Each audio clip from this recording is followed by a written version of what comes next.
হাই friends, good morning. সকলোৰে সময় ন মানে চব সময়তে ভাল নাথাকে। মানে যদি সময় ভাল থাকে তেনেহ'লে বুদ্ধি নাহে, আৰু যদি বুদ্ধি ভাল থাকে সময় নাহে। বুদ্ধি আৰু সময় কিন্তু একেলগে নাহে দেই। আৰু মানে যাৰ মানে বুদ্ধি আৰু সময় একেলগে আহিছে সি মানে এক নম্বৰ মানে লাকি মানুহ বুলি ক'ব পাৰি। মানে কি হয়, মানুহে যেতিয়া কিবা এটা ভুল কৰে ন, বা আপোনাৰ কিবা এটা প্ৰব্লেম হয়, তেতিয়া কিন্তু আপোনাৰ হাত ধৰিবলৈ কোনো নাহে, চবেই আহিব আপোনাৰ ভুলটোহে ধৰিবলৈ। এনেকৈ আমাৰ জীৱনটো ন এখন আইনাৰ দৰে।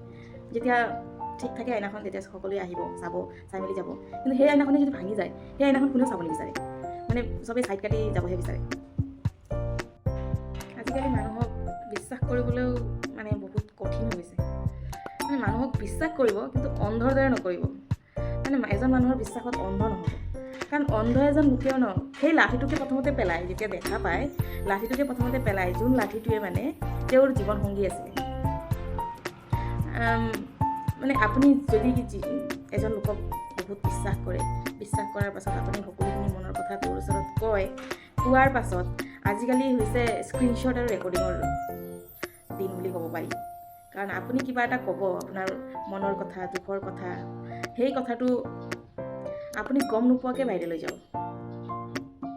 সেইকাৰণে পৰাপক্ষত ন মানুহে মানুহক বিশ্বাসটো মানে অন্ধৰ দৰে কৰিব নালাগে।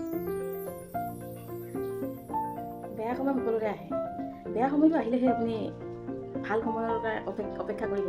আপোনাৰ যদি সদায় ভাল সময় থাকে, বেয়ানো কি বস্তু আপুনিতো অনুভৱেই কৰিব নোৱাৰিব।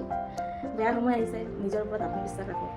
বেয়া সময় যেনেকৈ আহিছে, আপোনাৰ ভাল সময় কিন্তু এদিন আহিবই।